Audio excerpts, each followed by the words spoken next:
ओम अज्ञानतिमिरन्दलाकय चक्षुन्मिलितं येन तस्मै श्रीगुरवे नमः। श्रीचैतन्यमनोभीष्टं स्थापितं येन भूतले स्वयं रूप कदा मह्यं ददाति स्वपदान्तिकं। वन्देऽहं श्रीगुरु श्रीयुतपदकमलं श्रीगुरून् वैष्णवांश्च श्रीरूपं साग्रजातं सहगण रघुनाथान्वितं तं सजीवं साद्वैतं सावधूतं परिजनसहितं कृष्ण चैतन्यदेवं श्रीराधा कृष्णपादान् सहगण ललिता श्रीविशाखान्वितांश्च। हे कृष्ण करुणा सिंधु दीन बंधु जगतपते गोपेश गोपकांत राधा कांता नमोस्तुते। तप्त कांचन गौरंगी राधे वृंदावनेश्वरी ऋषभानुसुते देवी प्रणमामि हरिप्रिये। वाञ्छा कल्पतरुभ्यश्च कृपा सिन्धुभ्यैव च पतितानां पावनेभ्यो वैष्णवेभ्यो नमो नमः। कृष्ण चैतन्य प्रभु नित्यानंद श्री अद्वैत गदाधर शिवासदि गौर भक्त वृंद। हरे कृष्णा कृष्ण कृष्ण हरे हरे, हरे Ram Ram Ram Hare Hare. Hare Krishna. Pranam Mataji. Welcome to the Mahabharat class. हरे कृष्ण प्रणाम। Hare Krishna. Pranam Sapna Mataji. Okay. So in the previous class, Hare Krishna Pranam. Okay. Voice is clear? Yes, Mataji, clear. Yes, Mataji. Okay. Okay, so in the previous class we discussed why to read Mahabharat. What is the importance of Mahabharat in our life?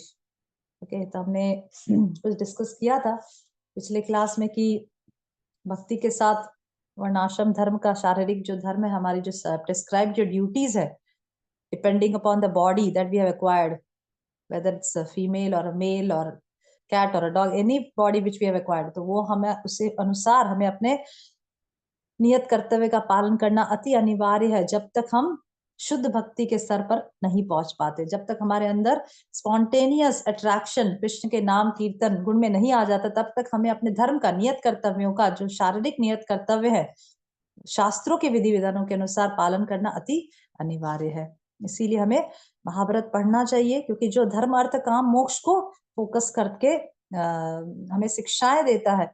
हम समाज में किस प्रकार से एक सभ्य मनुष्य की तरह एक्ट कर सकते हैं, हमारे लिए क्या सही है क्या गलत है, एक स्त्री होने के नाते हमारी क्या कर्तव्य है। Okay, so these are all what are the moral values, what are the social customs, everything, what a human being, a civilized human being is supposed to follow, सब कुछ का ज्ञान हमें महाभारत से प्राप्त होता है। तो और इसके अंदर अनेक कैरेक्टर्स है, हमने डिस्कस किया कि कुंती महारानी, Draupadi, main characters are Draupadi, Kunti महारानी, पांडवास, विदुर और अन्य जो कैरेक्टर्स हैं, उनके जीवन से हमें सीखना है कि किस प्रकार से जब ये जो सब लोग जो शुद्ध भक्त हैं वो किस प्रकार से अपने जीवन में अनेक परिस्थितियां, अलग अलग कठिनाइयां, अलग अलग टर्निंग पॉइंट्स आने के बावजूद भी वो लोग किस प्रकार से सदैव कृष्ण का स्मरण करते हैं और अपने धर्म से कभी च्युत नहीं होते, वो कभी धर्म से हटते नहीं है, हमेशा अपने धर्म का पालन करते रहते हैं। ओके, तो ये हमारे लिए एक शिक्षा है, हमारे ideals, they can be our ideal role models. Okay, so it's very important. आजकल समाज में प्रॉब्लम क्या है? आजकल समाज में प्रॉब्लम है कि हमारे रोल मॉडल्स बदल चुके हैं। द यंग जनरेशन जो हैं उनके रोल मॉडल्स क्या है? उनके रोल मॉडल्स ऐसे हैं जो जिनको जो कुत्ते बिल्लियों का जीवन जी रहे हैं।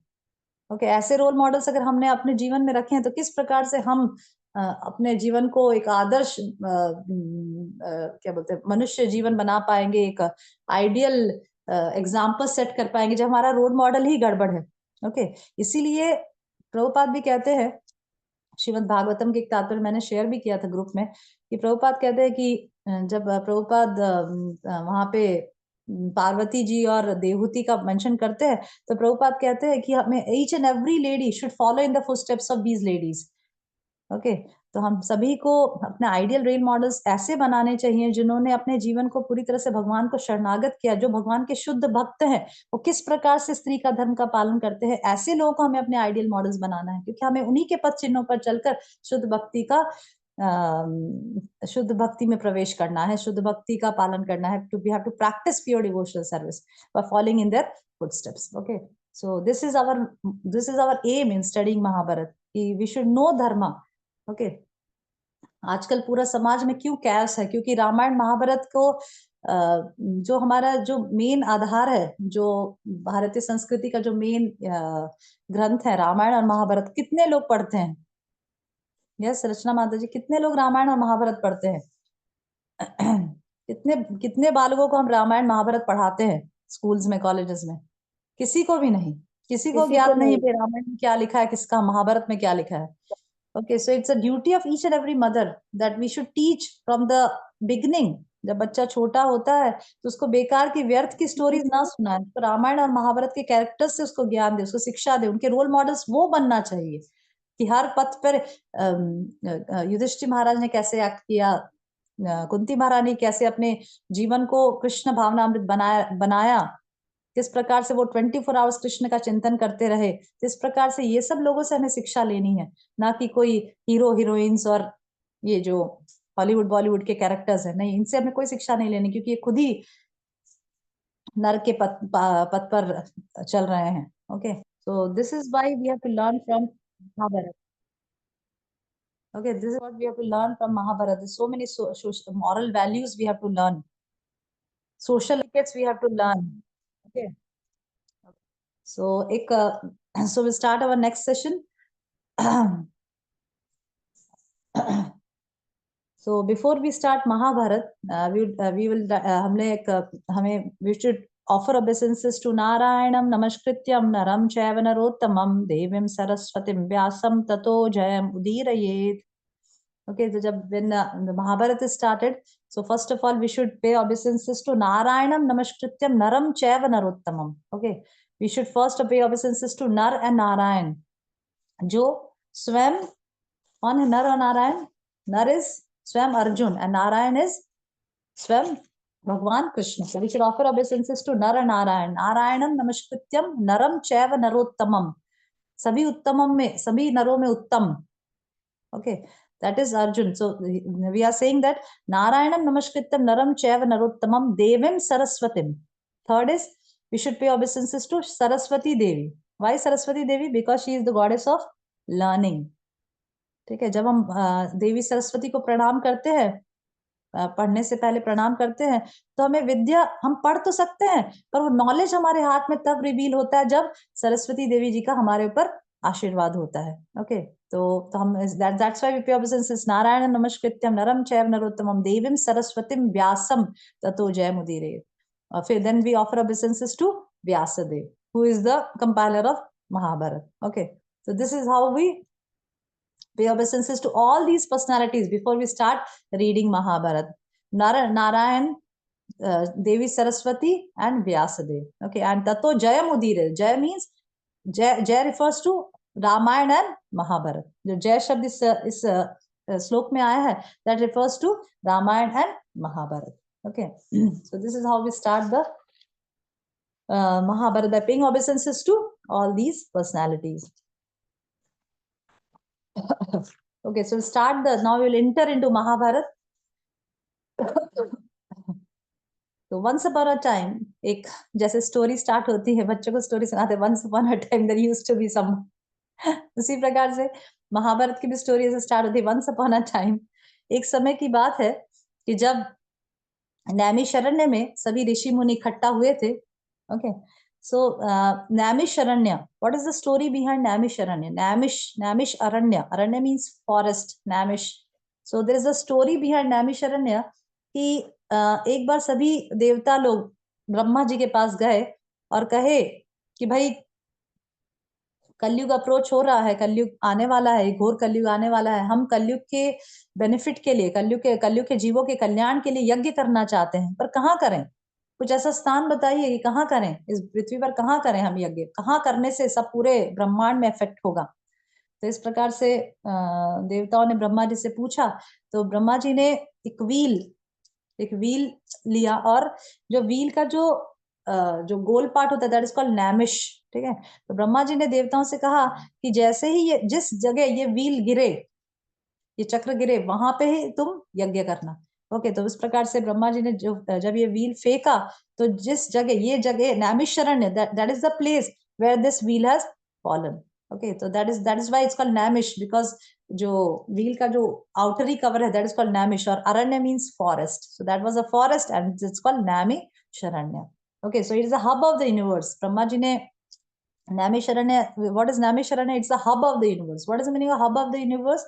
Hub of the universe means कि जैसे एक पहिया होता है, उसके बीच में सेंटर में सारे स्पोक्स जुड़े रहते हैं, ठीक है, आपने व्हील देखा होगा, उसके बीच में गोल रहता है जिससे सारे जो स्पोक्स हैं वो जुड़े रहते हैं। उसी प्रकार से the hub of the wheel is the hub of the universe, the whole hub of the universe is Naimisharanya. Okay, इसीलिए जहां भी अगर हम अच्छे कार्य नैमिषारण्य में करते हैं, यज्ञ इत्यादि, भगवान का नाम जब संकीर्तन जो भी नैमिषारण्य में करते हैं, उसका पूरा अच्छा इफेक्ट पूरे विश्व में, पूरे संसार में पड़ता है। इसीलिए सभी ऋषि मुनि कहाँ इकट्ठा हुए? नैमिषारण्य में। ओके ओके, तो इसलिए सौनक आदि ऋषि नैमिषारण्य में इकट्ठा हुए। तो वहां पर जब सौनक आदि ऋषि वहां सत्र करने के लिए 12 साल सत्र करने के लिए इकट्ठा हुए थे, तब वहां पे उग्रसवा लोमहर्षण सुत, लोमहर्षण के पुत्र उग्रसवा सुत वहां पे आए। ओके, तो उग्रसवा सुत जो है, जो लोमहर्षण के पुत्र है, वो वहां पे आए। Who was Lomharshan? Why was the name Lomharshan? This is all given in Mahabharat. Lomharshan Suta, लोमहर्षण के पुत्र उग्रसवा, ठीक है, he was the son of लोमहर्षण। Why is the name लोमहर्षण given? इसीलिए कहा गया है क्योंकि लोमहर्षण इतने पुराण इतिहास के सब ज्ञाता थे कि जब भी वो पुराणों की कथा सुनाते थे, तो जो भी उनकी कथा सुनता था, उनके सबके लोम, उनके सबके हेयर्स जुबिलेशन में, खुशी के मारे, रोमांच के मारे सब खड़े हो जाते थे। तो जब भी वो कथा वार्ता करते थे कहीं पर भी, तो सभी जो ऑडियंस जो सुनते थे, उन सब के जो हेयर्स हैं वो खड़े हो जाते थे। तो इस प्रकार से इसीलिए उसका उनका नाम क्या पड़ा? लोमहर्षण। ओके, लोमहर्षण की लोम means the hairs on the hairs on the on our body stands, इतना ज्यादा हर्ष होता था, ओके, उनके कथा सुनने से। तो ही इज कॉल्ड लोमहर्षण। लोमहर्षण के बेटे थे उग्रश्रवा। तो एक दिन उग्रश्रवा सुत वहां पे आए। तो जैसे ही उग्रश्रवा सुत वहां पे आए नैमिषारण्य में, तो सभी जो सौनक आदि ऋषि जो सब लोग थे वो बहुत खुश हुए उग्रश्रवा जी को देखकर, और उन सब लोगों ने उनको घेर लिया, उनको एक सीट दिया बैठने के लिए, उनका सम्मान किया, उनको वर्शिप किया, उनका पाद प्रक्षालन किया, इस प्रकार से उनको वर्शिप किया। और फिर कहा और पूछा कि आप कहाँ से आ रहे हैं? उग्रश्रवा जी, आप कहाँ से आ रहे हैं और आपने इस समय इस इतना समय कहाँ बिताया? ओके, इस प्रकार से उग्रश्रवा से क्वेश्चन पूछा। सौनक आदि ऋषियों में से किसी एक ऋषि ने ऐसा क्वेश्चन पूछा कि आप कहाँ से आ रहे हैं और आपने इतना समय कहाँ बिताया? ओके, तो तब उग्रश्रवा ने उत्तर दिया, उग्रश्रवा सुत जी ने उत्तर दिया कि मैं परीक्षित नंदन जन्मेजय के सर्प सत्र से आ रहा हूँ।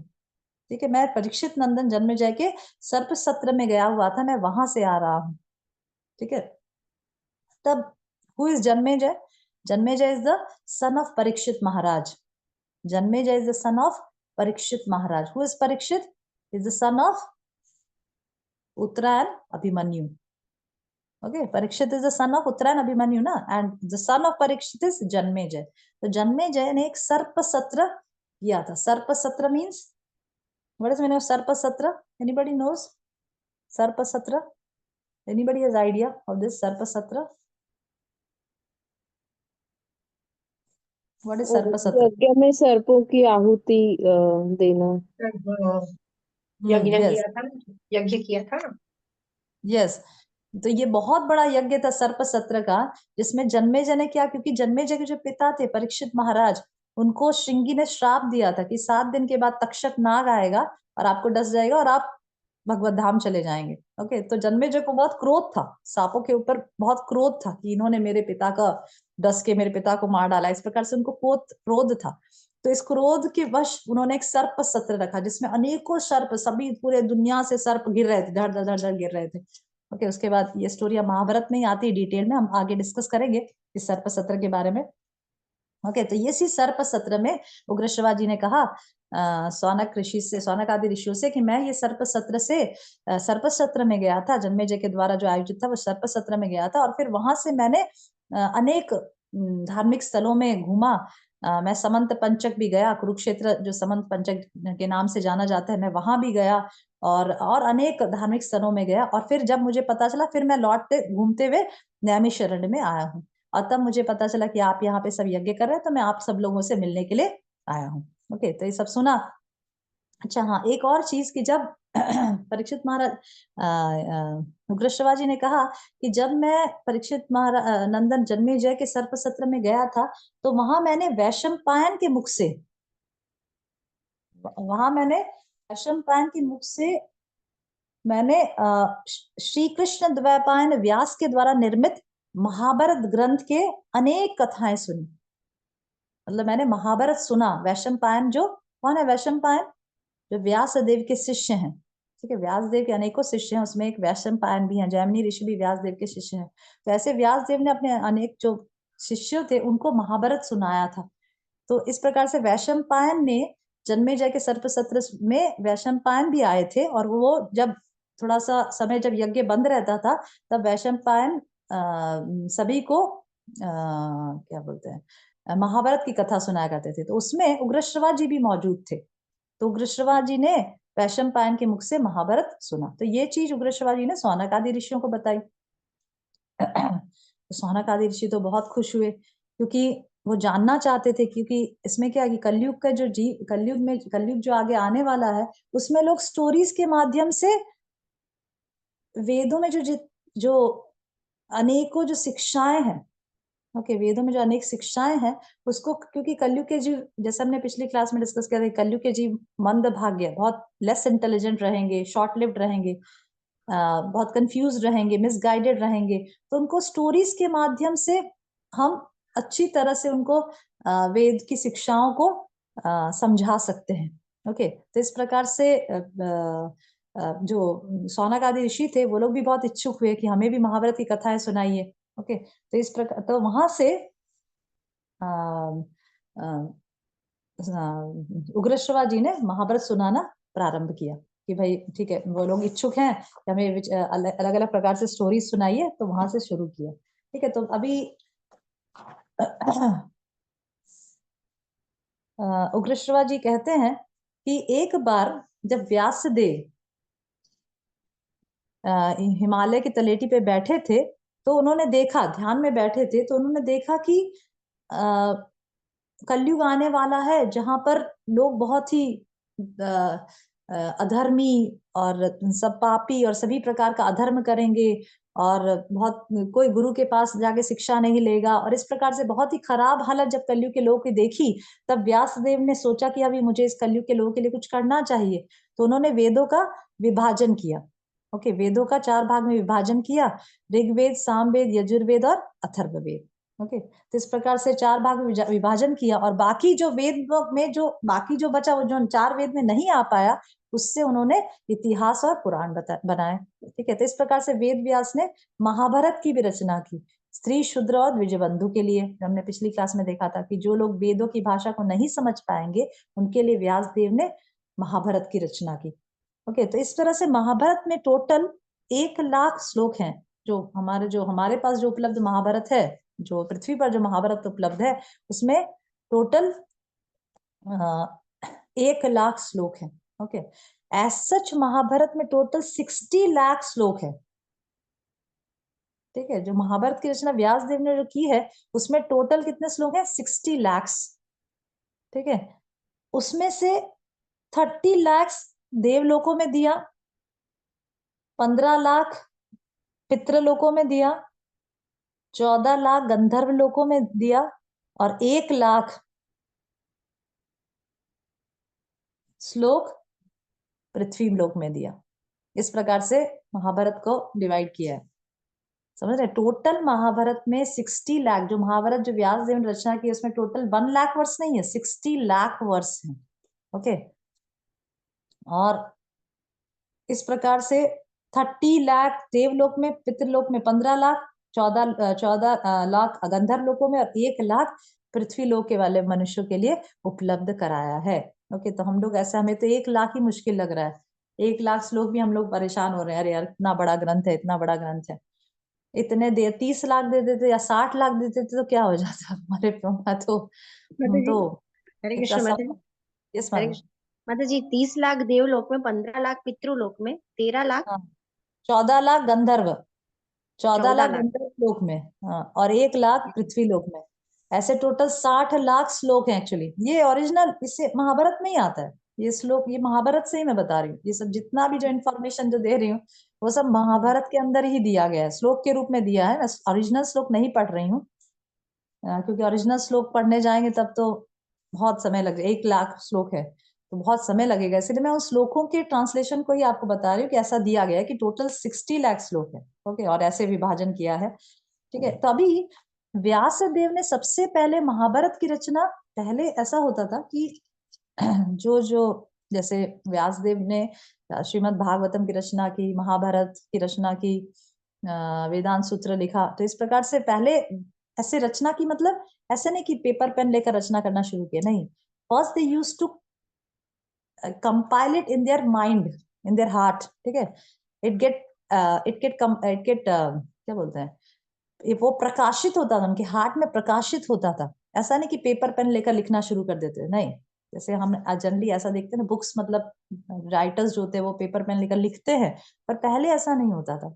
Vyasdev they compiled this Mahabharata in his heart first. Okay, पर जब उन्होंने देखा कि अभी मैंने महाभारत की रचना तो कर दी अपने हार्ट में, पर मैं चाहता हूँ कि मैं कलयुग के लोग को इसको देना चाहता हूँ कि कलयुग के लोग इसको फायदा उठा सके, तो वो बहुत कंफ्यूज थे, क्या करूं, कैसे कलयुग के लोगों को इस महाभारत को उपलब्ध कराऊं।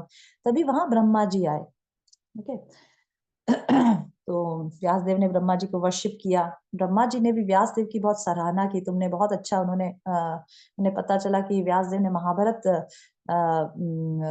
कंपाइल किया है, तो उन्होंने बहुत सराहा कि तुमने कलयुग के लोगों के लिए एकदम परफेक्ट ग्रंथ कंपाइल किया है, क्योंकि कलयुग में सबकी बहुत आवश्यकता होगी।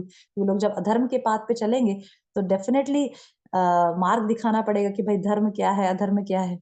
ओके, तो इस प्रकार से ब्रह्मा जी ने व्यासदेव की बहुत सराहना की। तो व्यासदेव ने कहा कि मैं ये महाभारत कलयुग के जीवों को उपलब्ध कराना चाहता हूँ। ओके, तो कैसे करूं? तो ब्रह्मा जी ने कहा, नहीं, व्यासदेव ने उनसे उन्हें बताया कि इतना बड़ा महाभारत है, मैं उसे कलयुग के लोगों के लिए उपलब्ध कराना चाहता हूँ। मैं इसको कैसे लिखूं, कौन लिखेगा इतना सारा? ठीक है, who can be the writer? तब ब्रह्मा जी ने कहा कि हाँ, तुम गणेश जी को पूछ सकते हो, Ganesh can be the good writer. Okay, ऐसा कहकर फिर सलाह देकर ब्रह्मा जी चले गए। तब व्यासदेव ने ब्रह्मा जी को प्रार्थना किया, व्यासदेव ने गणेश जी को प्रार्थना किया। गणेश जी वहां आए तो व्यासदेव ने उनसे पूछा कि क्या आप, मैंने ऐसे महाभारत को कंपाइल करना चाहता हूँ, क्या आप उसके राइटर बनोगे? ऐसे गणेश जी से पूछा। तो गणेश जी ने बोला ठीक है, मैं लिखूंगा, पर मेरी कंडीशन है। क्या कंडीशन है? कि मैं महाभारत जो आप कहेंगे मैं तभी लिखूंगा जब आप बिना रोके, बिना स्टॉप हुए बोलोगे। अगर आप 1 सेकंड के लिए भी स्टॉप हो जाओगे तो मैं वहीं छोड़कर चला जाऊंगा, मैं नहीं लिखूंगा। ठीक है, this was the condition of Ganesh. ठीक है, तो जब व्यासदेव ने ये सुना तो व्यासदेव सोचे ठीक है, अभी आपने कंडीशन रखी, ये कंडीशन मैं भी रखता हूँ। गणेश बोले ठीक है। तो व्यासदेव ने कहा कि ठीक है, आपकी ये कंडीशन है तो मेरी ये कंडीशन है कि आप हर एक श्लोक को समझ कर लिखोगे। ठीक है, बिना समझे कोई भी श्लोक को आप नहीं लिखोगे, जो भी मैं बोलूंगा आप समझेंगे फिर लिखोगे, समझोगे फिर लिखोगे। इस प्रकार से उनको कंडीशन रखी। तो इससे, इस कंडीशन रखने से क्या हुआ, इसीलिए हम देखते हैं कि महाभारत में ही बताया गया है कि 8800 श्लोक ऐसे हैं जिनका अर्थ बाहरी रूप से कुछ और अंदरी इंटरनल अर्थ कुछ और है, और बाहर से कुछ अर्थ अलग दिखाई देता है।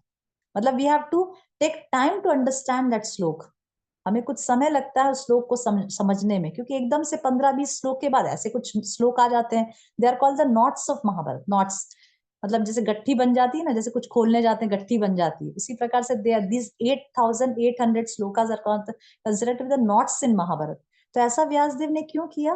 क्योंकि वो चाहते थे कि इस प्रकार से नोट्स क्यों दिया, ताकि वो चाहते थे कि गणेश जी सोचने बैठ जाएंगे, तब तक वो और कंपाइल करके और उनको वो सोच लेंगे भाई इसके बाद क्या बताना है, इस प्रकार से उनको भी टाइम मिल जाएगा और गणेश जी तो बिना समझे लिखेंगे नहीं। तो इस प्रकार से व्यास देव ने 8,800 श्लोक ऐसे दिए हैं जो थोड़ा समझने में टाइम लगे, जिनका बाहरी मतलब कुछ और आंतरिक मतलब कुछ और हो सकता है।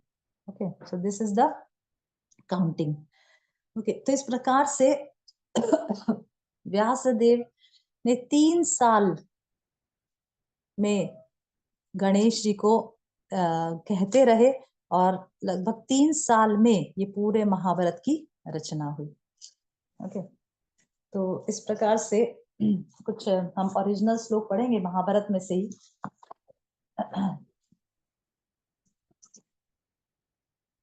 Okay, now what really Mahabharat focuses, what really Mahabharat has to give us? ठीक है,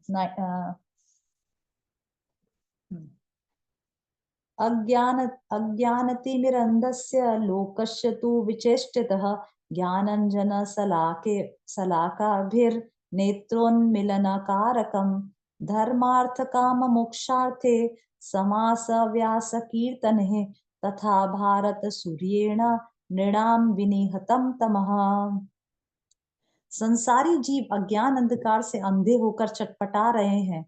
यह महाभारत ज्ञानंजन की सलाखा लगाकर उनके आँख खोल देता है। वह सलाखा क्या है? धर्म, अर्थ, काम और मोक्ष रूप पुरुषार्थों का संक्षेप और विस्तार से वर्णन है इस महाभारत में।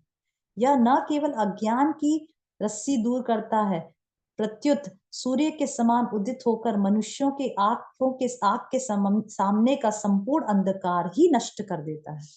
ओके, तो this is the original words of Mahabharata. Okay, तो क्या बोल रहे हैं कि महाभारत 4 चीज, धर्म, अर्थ, काम और मोक्ष के बारे में विस्तार से हमें बताता है। धर्म क्या है? धर्म मीन्स धर्मम तो साक्षात भगवत प्रणीतम। धर्मम तो साक्षात भगवत प्रणीतम, जो भगवान के द्वारा जो लॉस दिए गए हैं, दैट इज कॉल्ड धर्म। Okay, which each and every living entity has to follow, that is called dharma. जैसे फॉर एग्जाम्पल प्रभुपाद बहुत अक्सर ये एग्जाम्पल दिया करते हैं इस रिलेशन में कि जैसे कोई घर में बैठा हुआ व्यक्ति सोचे कि मैं चलो आज से सुबह 8 बजे को सुबह कहा जाएगा और शाम को 4 बजे को शाम कहा जाएगा, और सूर्य जो है वो सुबह 9 बजे उगेगा और सूर्य जो है वो 10 बजे अस्त हो जाएगा। इस प्रकार से अगर घर में बैठा बैठा कुछ नियम बनाए तो क्या वो नियम पूरे संसार में लागू हो पाएगा? वो पूरे संसार में लागू नहीं हो पाएगा, वो उसी तक केंद्रित रहेगा। क्यों? क्योंकि पूरे संसार का नियम, पूरे जैसे भारतवर्ष है उसका नियम कौन बनाता है? गवर्नमेंट बनाती है। गवर्नमेंट जो भी नियम बनाती है वो सभी लोग फॉलो करते हैं। जैसे अगर रोड पे चलना है, रोड पे कार ड्राइविंग करनी है तो बताया जाता है भाई राइट साइड ड्राइविंग करना है, लेफ्ट साइड ऐसे निकालना है, ऐसे सब कुछ रूल्स है, ट्रैफिक रूल्स है जो हम घर बैठे नहीं बनाते हैं, गवर्नमेंट बनाती है, जो पूरा संसार, पूरा भारतवर्ष फॉलो करता है। जो भारत की सरकार जो रूल्स बनाती है वो पूरा भारतवर्ष फॉलो करता है। हम घर बैठे रूल्स बनाते हैं, वो पूरा भारत फॉलो नहीं करेगा। ठीक है, उसी प्रकार से जो धर्म क्या है? धर्मम तो साक्षात भगवत प्रणीतम, जो भगवान के द्वारा दिए गए जो लॉज हैं, दैट इज कॉल्ड धर्म। और उसी धर्म का पालन हर प्रत्येक जीव को पालन करना होता है। ओके, तो उस धर्म मीन्स जो कार्य हर व्यक्ति को अलॉट किया गया है, हर एक जीवात्मा जो शरीर धारण किया है उसको एक कार्य अलॉट किया गया है कि भाई इसका धर्म ये है, इसका धर्म ये है। ठीक है, जानवरों के तो प्रॉब्लम ही नहीं, जानवर तो अपना धर्म पालन करते ही हैं। कभी आपने गाय को देखा है मांस खाते हुए? कभी आपने टाइगर को देखा है घास खाते हुए? नहीं। वो लोग को जो धर्म, जो शरीर के लिए जो अलॉटेड जो चीज है वो लोग पालन करते हैं। कौन नहीं करता है? मनुष्य नहीं करता है। मनुष्य को बताया गया भाई आपको फल फूल सब्जी दूध पीना है, फिर भी वो मांस खाता है। जो चीज उसके लिए वर्जित है फिर भी वो करता है, वो धर्म को छोड़ता है, अधर्म का मार्ग अपनाता है। ठीक है, तो इसीलिए पर the advantage in human life is we can transcend this material world. हम इस भौतिक जगत, हम गीता भागवत के उपदेशों का पालन करके भगवान का नाम जप करके इस भौतिक जगत से पार होकर भगवत धाम जा सकते हैं। ये मनुष्य जीवन में ही संभव है। ठीक है, अगर हम कुत्ते बिल्लियों को देखे भाई भगवान का नाम जप कर, तो करेगा नहीं, समझ ही नहीं आती। पर मनुष्य को समझाएंगे, उसको एसोसिएशन मिलेगा तो भगवान का नाम जप कर सकता है, भगवत प्रेम प्राप्त कर सकता है। ओके, तो धर्म, व्हाट इज धर्म? धर्म means the duties which are allotted to each and every human being based on whatever body he has acquired. ठीक है, तो उस बेसिस पे धर्म, अर्थ, तो Mahabharat deals with all of these things. What are the duties of kshatriya? What are the duties of grahastha? What are the duties of brahmachari? What are the duties of a king? ये सब कुछ बहुत विस्तार से महाभारत में दिया गया है। शांति पर्व में अगर आप देखेंगे तो बहुत विस्तार से राजा की ड्यूटीज के बारे में डिस्कस किया है, बताया गया है। ओके, तो इस प्रकार से महाभारत में ये सब चीजें बहुत विस्तार से दी गई है। अर्थ, धर्म का पालन करते अर्थ का उपार्जन करना। अर्थ क्या है? ये फैक्ट्रीज, मोटर गाड़ियां, पैसा, ये सब, दिस इज अर्थ? No. Mahabharata, according to Mahabharata, what is अर्थ? जमीन, गाय, grains, land, cows, these are all artha. Okay, so this topic is also very elaborately explained in Mahabharata. Dharma, artha, kama, sense gratification. ठीक है, that is regulated sense gratification. हर आश्रम में हर वर्ण का व्यक्ति किस प्रकार से regulated sense gratification कर सकता है, असीमित नहीं। कोई गृहस्थ आश्रम कोई असीमित sense gratification करने के लिए नहीं बनाया गया है। It is also there in that ashram also एक रेगुलेशन होना चाहिए। इंद्र तृप्ति की छूट छाट नहीं दे दी कि भाई गृहस्थ आदमी है कितनी भी छूट छाट ले ले, नहीं, थोड़ा कंसेशन दिया गया है, लाइसेंस थोड़ा सा दिया गया है कि वो अपने पत्नी के साथ रहकर एक स्त्री पुरुष में संबंध बांध सकते हैं। थोड़ी लाइसेंस दी है, छूट छाट दी है, पर इसका मतलब ये नहीं कि अनलिमिटेड छूट छाट दी गई, वो भी संतान उत्पत्ति के लिए दी गई है। Okay, so there are regulations of regulated sense gratification. ठीक है, तो वो भी किस प्रकार से एक मनुष्य कर सकता है, वो भी महाभारत में विस्तार से बताया गया है। ओके, तो धर्म, अर्थ, काम और मोक्ष, मोक्ष की प्राप्ति, तो इस प्रकार से बताया जा रहा है कि महाभारत ये 4 पुरुषार्थ को बहुत विस्तार से बताता है। देन और क्या बताता है? पुराण पूर्ण चंद्रेण श्रुति ज्योत्स्ना प्रकाशितः नृबुद्धिर कैरणवाणाम च कृतमेतेत प्रकाशनम। यह भारत पुराण पूर्ण चंद्रमा के समान है, जिससे श्रुतियों की चांदनी चटकती है और मनुष्यों की बुद्धि रूपी कुमुदनी सदा के लिए खिल जाती है। तो व्हाट इज दिस? ऐसा बता रहे हैं महाभारत में कि ये जो महाभारत है, this is the essence, it tells the essence of all dharmas. ठीक है, essence of all the moral values, all the religious dharmas, it tells the essence of everything. Okay, जैसे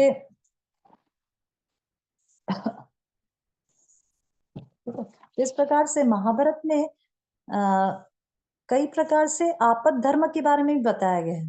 ठीक है, जैसे कई लोग महाभारत पढ़कर बहुत गलत इंटरप्रिटेशंस करते हैं, जैसे क्योंकि महाभारत में ऐसी कई चीजें दिखाई देती है जिसको हमें आचार्यों के माध्यम से या गुरु के माध्यम से समझना चाहिए। जैसे द्रौपदी के 5 पुत्र, द्रौपदी के 5 पति हैं, फिर भी द्रौपदी सती नारियों में गिनी जाती है। कुंती ने देवताओं से पुत्र उत्पन्न किया, तो भी कुंती एक चेस्ट नारी कही जाती है, कुंती शुद्ध भक्त मानी जाती है। ओके, फिर युधिष्ठिर महाराज जुआ खेलने के लत थे, जुआ खेल रहे थे, फिर भी युधिष्ठिर महाराज शुद्ध भक्त कहलाते हैं, जबकि हमें बताया जाता है कि 4 नियम में नो गैम्बलिंग भी आता है, no intoxication, no meat eating, no gambling, no illicit sex, उसमें नो गैम्बलिंग भी आता है, फिर भी युधिष्ठिर महाराज गैम्बलिंग कर रहे थे और उनको शुद्ध भक्तों की श्रेणी में बताया जाता है। तो ये सब कई की ऐसी चीजें महाभारत में दिखाई देती है जिसको हम सोचकर, जो एक आम व्यक्ति है वो इनको देखकर गलत इंटरप्रिटेशन ले सकता है। यस और नो? यस और नो? यस माता जी। जी माता जी। यस ना? ओके, तो हमें इस प्रकार से इन चीजों को कैसे दूसरों के सामने, कैसे इनको प्रेजेंट करें, क्योंकि कोई हमसे बोलता है, अरे आप लोग द्रौपदी को क्या सती नारी, तो 5-5 पतियों की 5-5 पति रखती थी। आज के कलयुग में अगर हम लोग देखें, अगर हमारे सामने कोई ऐसे 5 पतियों के साथ रहे तो क्या बोलेंगे हम लोग? उसको क्या बोलेंगे? हमारे नज़र में अगर हमारे सामने कोई ऐसी स्त्री दिख जाए जो 5 पति रखती हो, तो उसके लिए हमारे लिए क्या, हमारे हमारे हृदय में उसके लिए रिस्पेक्ट रहेगा? नहीं माता जी। डेफिनेटली नहीं। ओके, अगर कोई हमें जुआ खेलते हुए दिखे, जुआ का व्यसन करे, जुआ खेलते हुए दिखे, तो क्या हम उसको भक्त मानेंगे? नहीं माता जी। नहीं, डेफिनेटली नहीं मानेंगे। ठीक है, कुंती महारानी ने देवताओं से 5 पुत्र उत्पन्न किए। ऐसा कोई पति होगा जो किसी और पुरुष से पुत्र उत्पन्न करके लाए और उस पुत्र को अपनाएगा? बिल्कुल नहीं अपनाएगा। तो इस प्रकार से हम देख रहे हैं कि महाभारत में ऐसी चीजें हैं जो हम अपने रियल लाइफ में नहीं अपना सकते। ऐसी भी चीजें हैं ना जो हमने रियल लाइफ में नहीं अपना सकते। जहाँ एक पति छोड़ के दूसरे पति के पास जाना है, ये हम ऐसे कर सकते हैं? हम नहीं कर सकते। हम अपने रियल लाइफ में इसको नहीं अपना सकते। ओके, तो इस चीज को कैसे लेना है? जब हम पढ़ते हैं, महाभारत सुनते हैं, ऐसी चीजों को सुनते हैं, तो उस चीज को हमें अपने जीवन में कैसे उतारना है, ये चीज हमें समझना है। ठीक है, कई बार ऐसा होता है, एक कथा आती है, शॉर्ट स्टोरी सुनाऊंगी मैं, कि कई लोग कैसे महाभारत को ले लेते हैं गलत तरीके से। तो एक बार इंटरेस्टिंग स्टोरी है। तो एक बार एक पंडित जी थे, तो उन्होंने महाभारत और इतिहास पुराणों में आचार्य किया था, डिग्री ली थी और अपने गुरु के पास जाकर शिक्षा प्राप्त की थी। महाभारत की, इतिहास पुराण की अलग-अलग शिक्षाएं प्राप्त की थी और आचार्य थे वो, आचार्य डिग्री ली थी उन्होंने। तो गृहस्थ थे, उनकी पत्नी थी।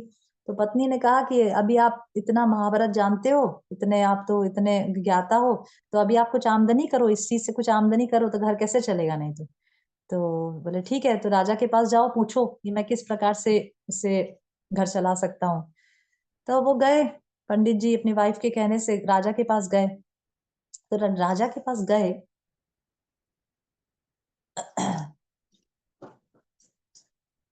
तो राजा के पास जाकर उन्होंने अपने महाभारत का जो उनको नॉलेज था, जो महाभारत वो जानते थे, तो वो पूरा कथा सुनाई। तो ऐसे कथा सुनाने में 4 महीना लगा।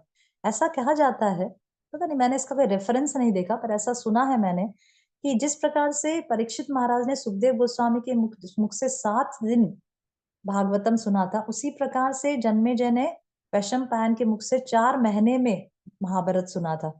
तो महाभारत का श्रवण जनरली जो 4 महीना, जो चातुर्मास्य जिसको कहते हैं 4 महीने का, उसमें बताया जाता है कि जो 4 महीना जो चतुर्मास है, उसमें हमें 4 महीना में बैठकर पूरे महाभारत का श्रवण करना चाहिए। ऐसे मैंने सुना था। कहीं शास्त्रिक रेफरेंस नहीं है, पर मैंने ऐसे सुना था एक भक्त के मुँह से, कैसे 4 महीने सुनने का महत्व बताया गया। जिस प्रकार से भागवतम का 7 दिन में बताया, उस प्रकार से महाभारत का 4 महीने बताया। तो ये पंडित जी ने 4 महीना महाभारत सुनाया राजा को, राजा के परिवार को, राजा की पत्नी, उसकी बेटी, उसके बेटे, सबको सुनाया और फिर सुना के घर आ गए। खत्म हो गया, 4 महीने में घर आ गए। तो जब घर आए वापस, तो पत्नी ने कहा कि आपने क्या किया? इतना समय आप थे, क्या क्या लेकर आए आप? तो बोले मैंने तो राजा को काफ़ी बैठकर 4 महीना लगातार महाभारत सुनाया। तो बोले ठीक है, क्या दिया राजा ने आपको? क्या दक्षिणा दी? क्या लेकर आए? तो बोले अरे कुछ नहीं दिया। बोले आपने माँगा नहीं? जाइए वापस जाइए, माँगिए कि आपने सुनाया तो कुछ दक्षिणा दे। तो और आपकी महाभारत की पुस्तक कहाँ है? तो बोले महाभारत की पुस्तक भी भूल गया मैं तो, राजमहल में ही भूल भूल गया। तो पत्नी ने कहा ठीक है, आप जाइए वापस से और लेकर आइए। तो गए वापस, पंडित जी गए। जब पंडित जी वापस गए, तो महल में जैसे ही प्रवेश किया, तो उनको सबसे पहले वो राजकुमारी, जो राजा की जो बेटी थी, वो मिली। तो जैसे ही राजकुमारी ने सुना था महाभारत, 4 महीना लगातार उनके मुख से सुना था, तो जैसे ही राजकुमारी ने पंडित जी को देखा, तो पंडित जी से पूछा, अरे बहुत खुश हुई राजकुमारी पंडित जी को देखकर कि अरे आपकी महाभारत कथा मुझे बहुत पसंद आई और मुझे बहुत आनंद आया आपकी कथा सुनकर। तो पंडित जी ने राजकुमारी से पूछा कि इस कथा में सबसे अच्छा क्या लगा? तुमने क्या सीखा? इस कथा से तुमने क्या सीखा? तो राजकुमारी ने कहा कि मुझे सुभद्रा का कैरेक्टर बहुत पसंद आया। तो पंडित जी बोले अच्छा, सुभद्रा का कैरेक्टर बहुत पसंद, क्या पसंद आया उसमें? तो बोले मुझे ये पसंद आया कि जिस प्रकार से सुभद्रा अर्जुन के साथ भाग गई, अपने सब परिवार वगैरह को धक्के मारकर छोड़-छाड़ के अर्जुन के साथ भाग गई, वो कैरेक्टर मुझे बहुत पसंद आया। क्योंकि इससे मुझे समझ में आता है कि ठीक है, मैं भी किसी दिन किसी को जो मुझे पसंद आ जाए तो मैं उसके साथ भाग जाऊँगी अपने परिवार को परवाह किए बिना। This is what she we learn. Okay, तो इस प्रकार से पंडित जी बोले, "हे भगवान! इसने क्या सीखा?" ओके, तो फिर बाद में और थोड़ा गए अंदर महल में, तो वहाँ पे राजा की जो पत्नी है वो मिली। तो उन्होंने बोला, "अरे पंडित जी, आपके महाभारत हमें बहुत याद आती है, आपने बहुत सुंदर महाभारत सुनाया था।" तो पंडित जी ने रानी से पूछा कि अच्छा, तुम्हें क्या समझ में आया? आपको क्या अच्छा लगा? आपने क्या सीखा? तो रानी ने कहा कि मुझे द्रौपदी का कैरेक्टर बहुत पसंद आया। महाभारत में जो द्रौपदी है, द्रौपदी महारानी, उनका कैरेक्टर बहुत पसंद आया। बोले, "अच्छा, क्या पसंद आया?" तो बोले, "ये पसंद आया कि द्रौपदी कैसे 5 पतियों की एकमात्र पत्नी थी, ठीक है? तो मुझे इससे सीख मिली कि भई एक पत्नी 5-5 पतियाँ भी रख सकती है। तो इस प्रकार से मैं भी सोच रही हूँ कि वे मेरे तो एक ही पति है, मैं और भी पति रखूँ।" तो इस प्रकार से मुझे ये बहुत पसंद आया, द्रौपदी का कैरेक्टर बहुत पसंद आया। तो पंडित जी बोले, "हे भगवान! ये क्या गलत-गलत सीख रहे हैं?" तो फिर थोड़ा आगे गए और महल में अंदर गए, तो वहाँ उनको राजा का पुत्र मिला, राजा का बेटा। तो बोले, "अरे! पंडित जी आप अ, वापस आए हैं, बहुत खुशी हुई आपको मिलकर।" और तो पंडित जी ने कहा कि अच्छा, तुमने भी महाभारत सुना, तुम्हें क्या सबसे अच्छा क्या सीख मिली तुम्हें? बताओ। तो राजा के बेटे ने कहा कि मुझे कंस का कैरेक्टर, कंस कंस बहुत पसंद आया। कंस जो उग्रसेन जिसके पिता थे, वो बहुत पसंद आया। क्योंकि तो बोले क्यों पसंद आया? क्योंकि मुझे कंस का ये बहुत पसंद आया कि कैसे उसने अपने जब उसको राज्य चाहिए था, तो कैसे उसने अपने पिता को बंदी बना लिया और खुद राज्य लेकर बैठ गया, राजा बन गया। तो इस प्रकार से मुझे ये समझ में आया कि अच्छा, मुझे भी जब भी राजा बनना होगा, तो मैं भी अपने पिता को बंदी बनाकर राजा बन सकता हूँ। पंडित जी तो बोले, "ओह बाप रे! यहाँ तो महाभारत की पूरी धज्जियाँ उड़ गई। महाभारत तो क्या सिखाना जा रहा था और क्या सीख गए।" उसके बाद अल्टीमेटली वो राजा के पास गया, तो सोचा कि अच्छा, राजा ने कुछ अच्छी सीख ली होगी। तो राजा से पूछा, "आपको क्या समझ में आया? मैंने 4 महीना महाभारत सुनाया।" तो राजा ने बोला कि अच्छा, मुझे पूरे महाभारत में दुर्योधन का कैरेक्टर बहुत पसंद आया। बोले क्यों? क्योंकि दुर्योधन की ये चीज़ बहुत पसंद आई कि कितना भी कोई कुछ कर ले, कितना भी दूध भेज दे, पर किसी को एक सुई की नोक भी अपनी ज़मीन, अपना राज्य नहीं देने का। बिना फाइटिंग के, बिना युद्ध किए किसी को मुफ्त में कुछ भी नहीं दे देगा। फाइटिंग करके ही देने का, युद्ध करके ही देने का, ठीक है? ये मुझे बहुत पसंद आया, इसीलिए मैंने भी आज से सोचा कि जब भी अगर मुझे कोई माँगने आएगा तो मैं उससे युद्ध करूँगा पहले।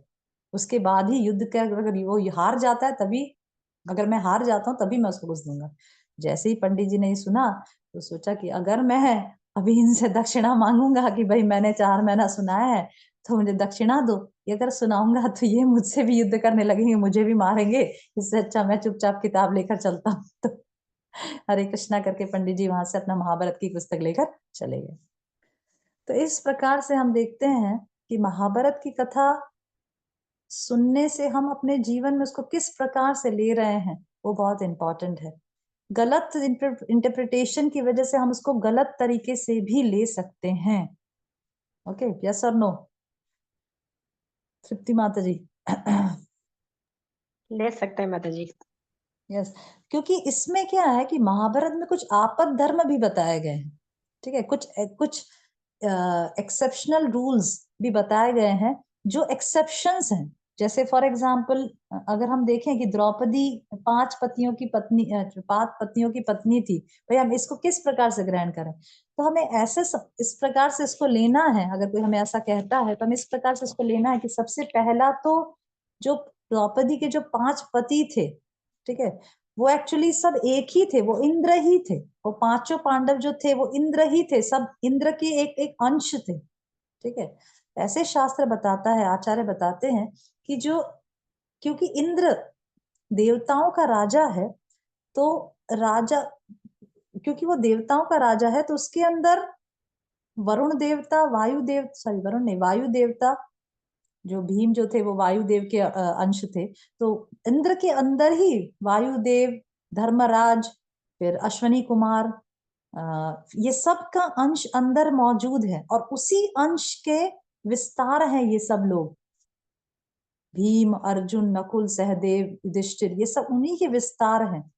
ठीक है, तो ये जो पांचों पांडव थे वो एक्चुअली इंद्र ही हैं, इंद्र के ही अंश हैं सब लोग, एक ही पुरुष के अलग अलग अंश हैं, they are one only. Okay, तो इस कंटेक्ट, इस तरह से देखा जाए तो एक्चुअली द्रौपदी ने एक ही पति से शादी किया है, इंद्र, और ये उनके अलग अलग विस्तार है। सेकेंड थिंग कि अगर द्रौपदी से हम अपनी तुलना करें तो Draupadi was not an ordinary child, वो कोई नॉर्मल जो स्त्री पुरुष के संबंध से उत्पन्न नहीं हुई थी। शी वॉज अयोनजः, द्रौपदी को कहा जाता है अयोनजः। अयोनजः मीन्स कि she has not come by ordinary means, वो यज्ञ से उत्पन्न हुई है। द्रौपदी जो है, द्रुपद ने यज्ञ किया था जिससे द्रौपदी और धृष्टद्युम्न। हाँ, द्रौपदी और धृष्टद्युम्न दोनों उत्पन्न हुए हैं।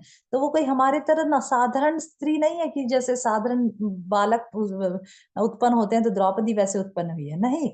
Draupadi was a very different, she is a special child, वो कोई साधारण स्त्री नहीं है। ठीक है, और पिछले जन्म में वो वेदवती थी और उसने शिव जी से प्रार्थना की और शिव जी ने उसे वरदान दिया है, क्योंकि उसने 5 बार कहा शिव जी से कि मुझे पति चाहिए, मुझे पति चाहिए, मुझे पति चाहिए। तो शिव जी ने तथास्तु कह दिया। तो इस वरदान को भी पूरा करना पड़ेगा ना, जो शिव जी ने उसको वरदान दिया उसको पूरा कर रहे हैं कि 5 पति दिया, पर 5 पति एक ही है, इंद्र ही है, समझना पड़ेगा। ठीक है, तो इस प्रकार से हमें उसके पीछे बैकग्राउंड भी समझना पड़ेगा और ये भी देखना पड़ेगा कि भाई ये लोग, हम उनको इमिटेट नहीं कर सकते, हम उनको फॉलो कर सकते हैं।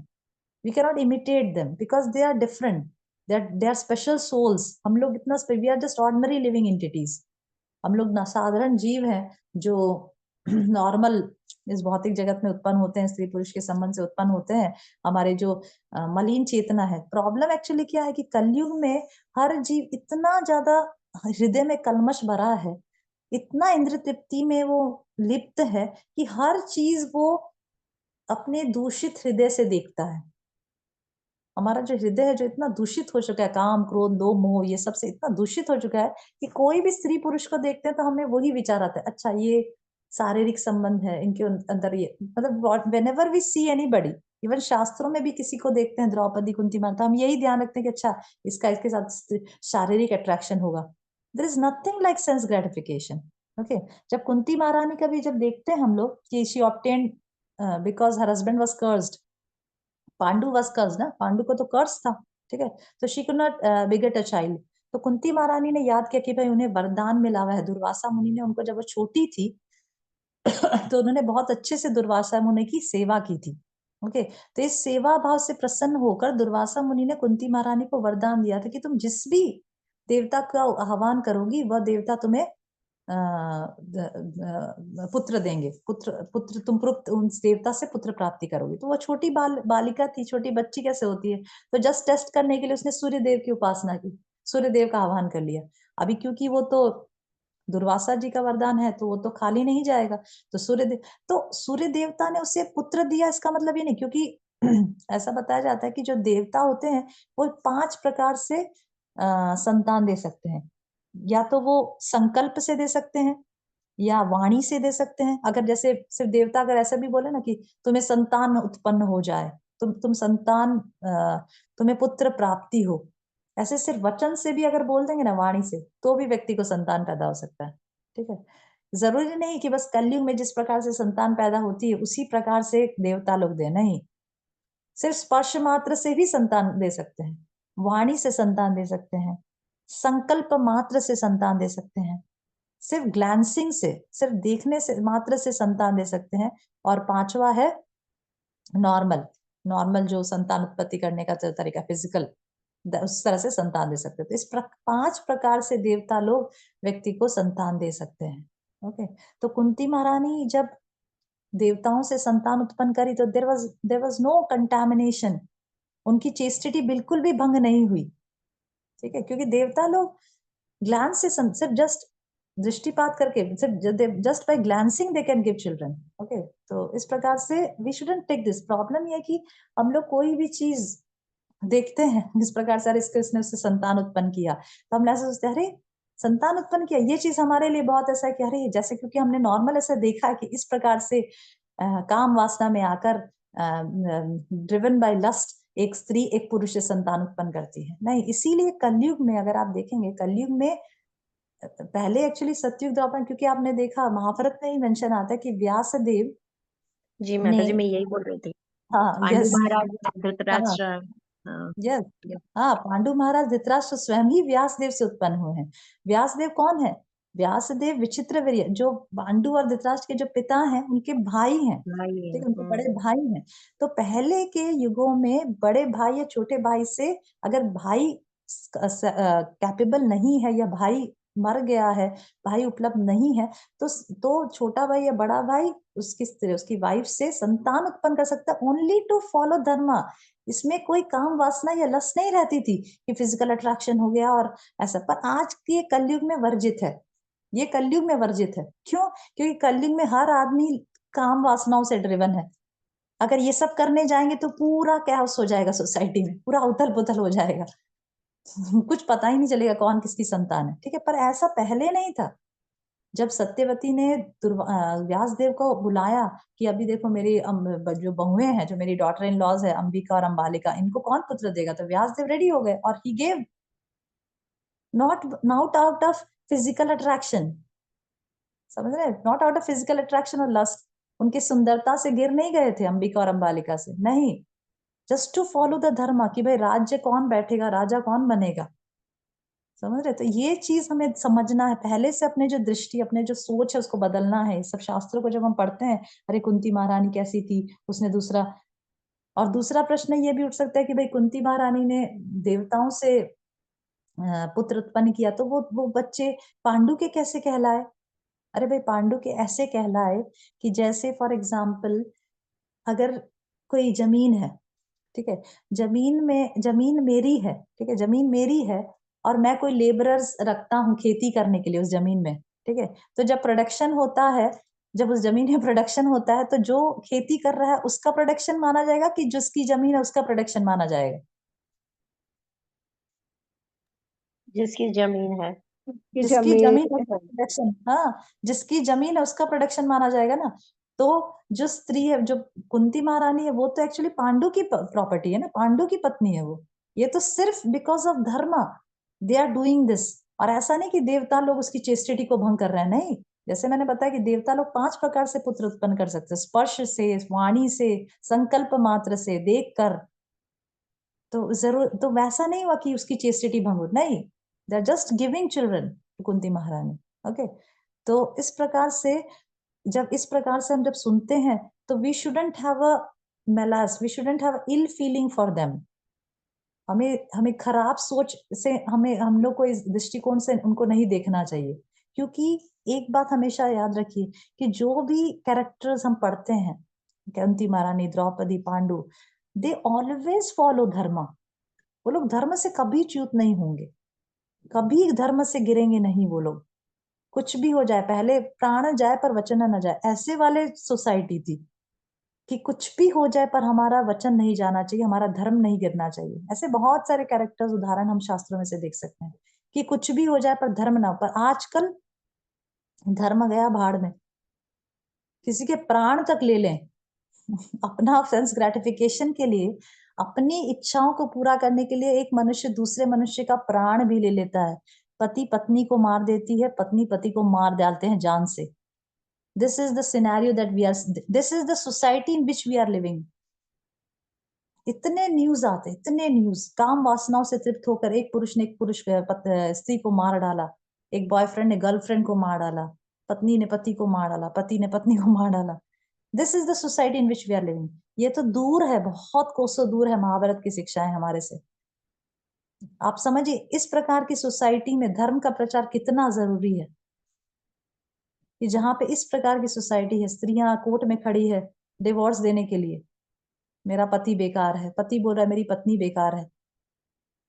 जब शादी के जब फेरे खाते कितना वचन लेते हैं हम लोग, वो सब वचन के आगे, वो सब तो मायने रखता ही नहीं आजकल, वचन वगैरह कुछ मायने नहीं रखता है। Only thing that matters in this present society is our sense gratification. बस मुझे अच्छा लग रहा है कि नहीं, मेरी इंद्रियां तृप्त हो रही है कि नहीं, मुझे खुशी लग रही है कि नहीं, मुझे आप सेटिस्फाई कर पा रहे हो कि नहीं, that only matters in the present day society.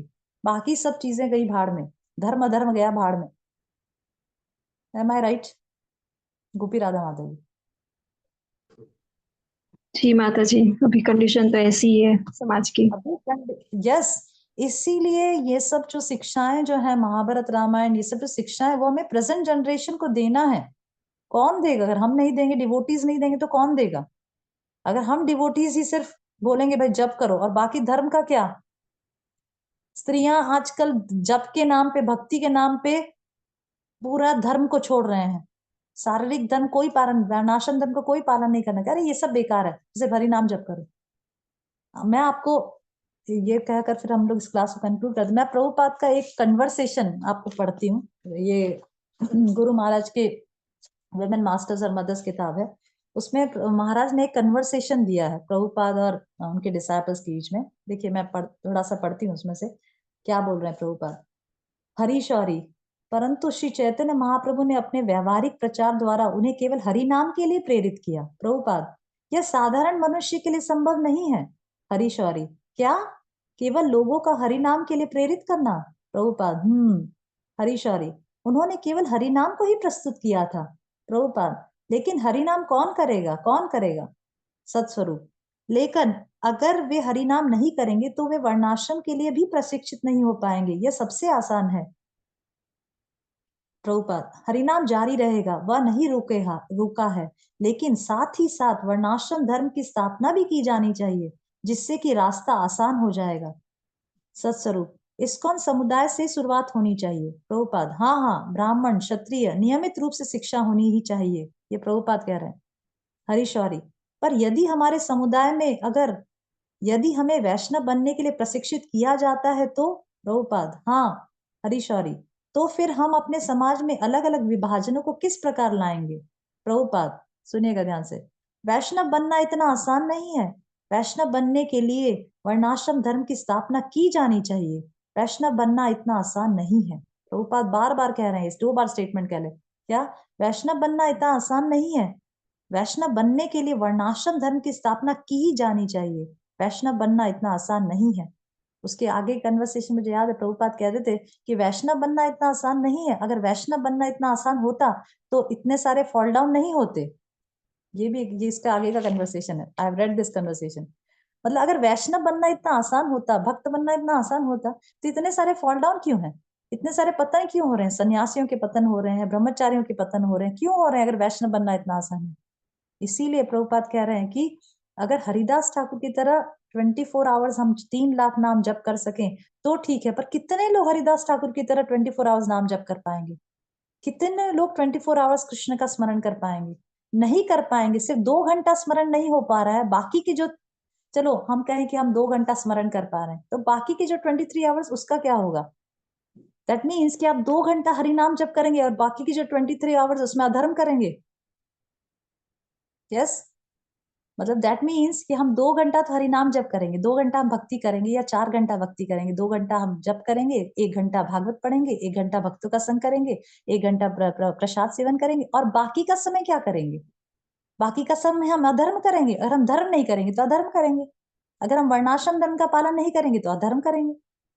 Okay, फिर हम कैसे एक्सपेक्ट कर सकते हैं कि भाई हम 24 आवर्स में से अगर 4 घंटा भक्ति करते हैं, बाकी के 20 घंटा अगर अधर्म करते हैं, तो हम कैसे एक्सपेक्ट कर सकते हैं कि भाई हम 4 घंटा भगवान का स्मरण कर पाएंगे? 20 घंटा तो मैक्सिमम आवर्स तो हम अधर्म कर रहे हैं, तो 4 घंटा कैसे भगवान का स्मरण आएगा? Getting the point? जी माता। समझ रहे हैं कि हम कहने का तात्पर्य मेरा ये है कि मैक्सिमम आवर्स हम क्या करते हैं वो हमारी चेतना को अफेक्ट करता है ना। हम मैक्सिमम आवर्स 24 आवर्स तो हम जब करते नहीं है, 24 आवर्स हम भगवान का कीर्तन नाम चिंतन करते नहीं है, हम कुछ घंटे करते हैं। मैक्सिमम घंटे हम अपने शारीरिक धर्म का पालन करते हैं कि भाई जो भी हमारा जो कर्तव्य है उसका पालन करते हैं, ठीक है। और उन जो बाकी के जो घंटों में अगर हम अधर्म चालू कर दें करना, तो किस प्रकार से हम शुद्ध भक्ति के पाथ पे अग्रसर हो पाएंगे?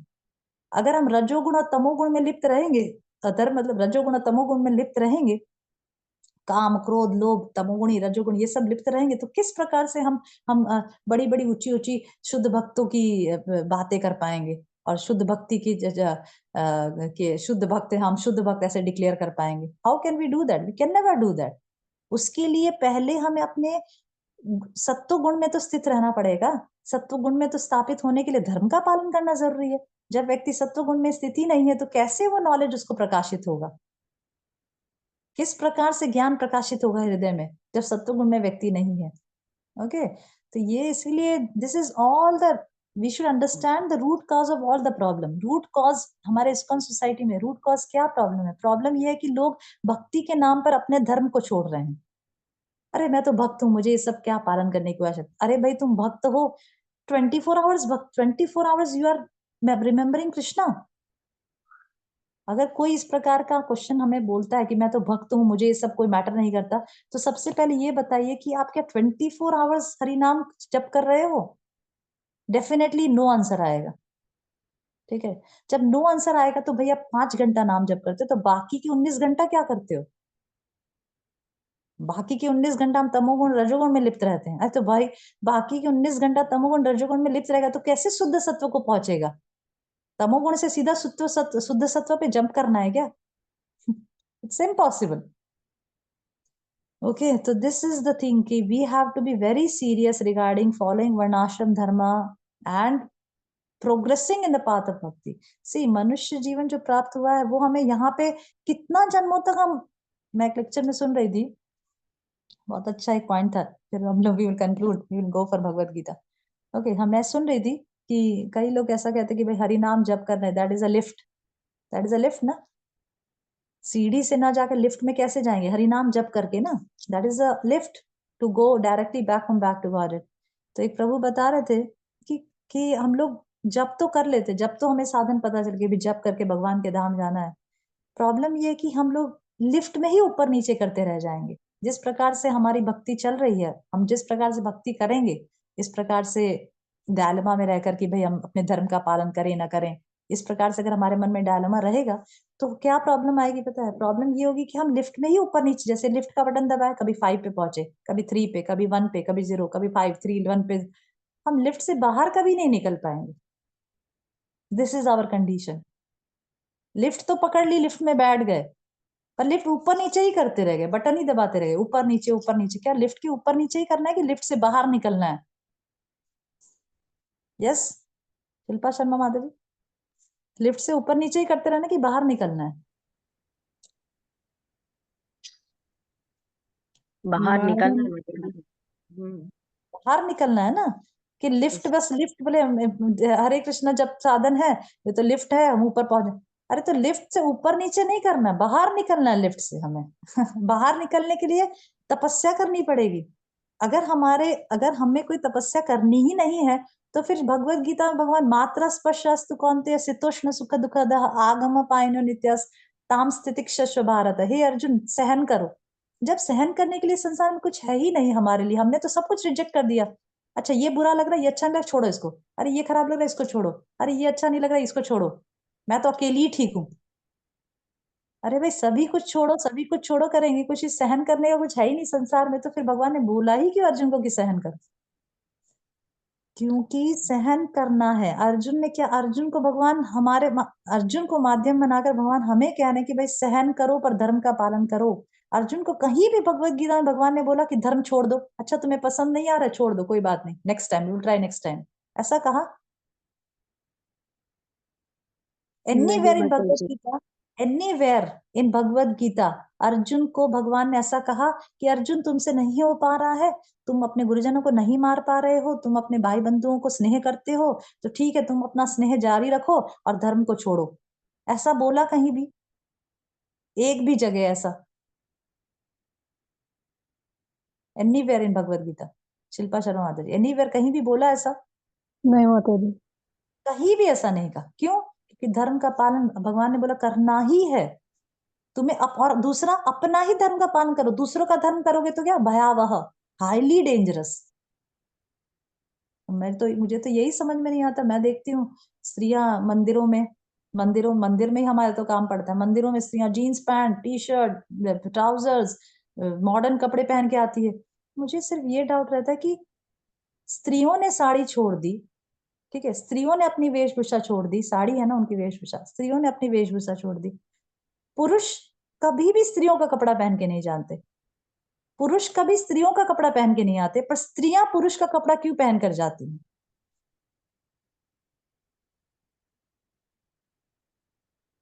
यस, पुरुष कभी स्त्रियों का कपड़ा पहन के नहीं जाते। पुरुष कभी साड़ी पहनकर जाते हैं क्या? नहीं माता जी। तो स्त्रियां क्यों पुरुष का कपड़ा पहनकर जा रहे हैं?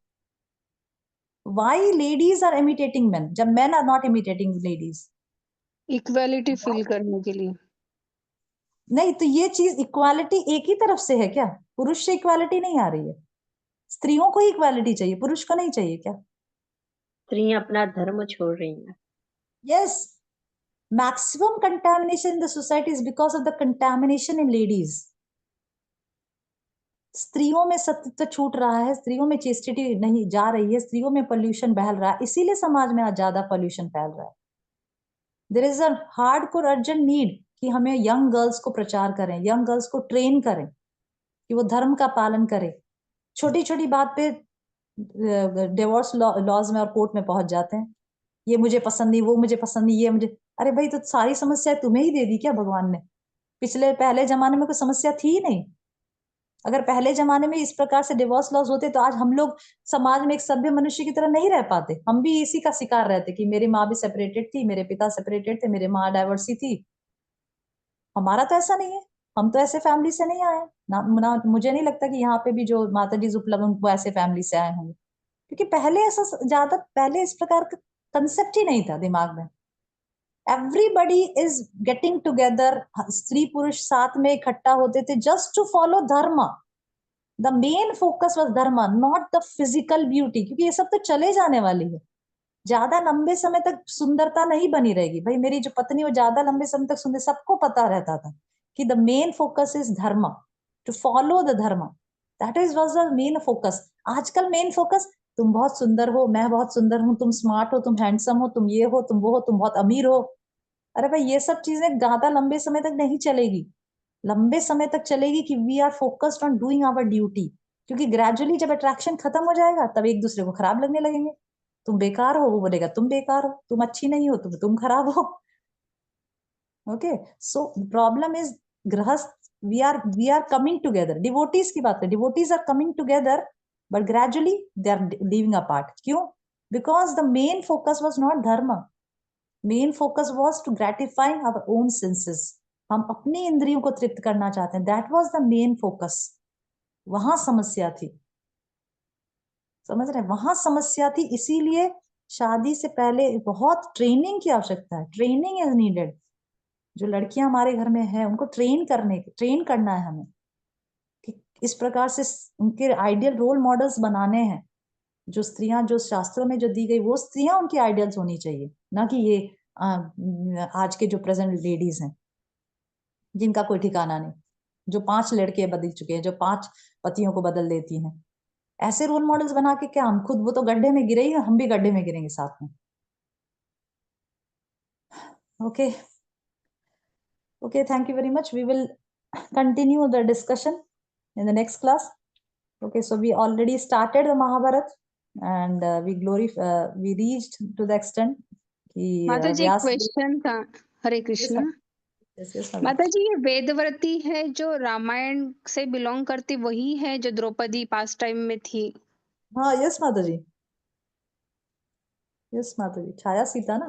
हाँ, छाया सीता। यस। ओके माता जी, okay, thank you. Okay, thank you very much. We'll continue in the next class, Mahabharata. Okay, we'll start the Gita. Hare Krishna, Pranam. Hare Hare Krishna. Krishna.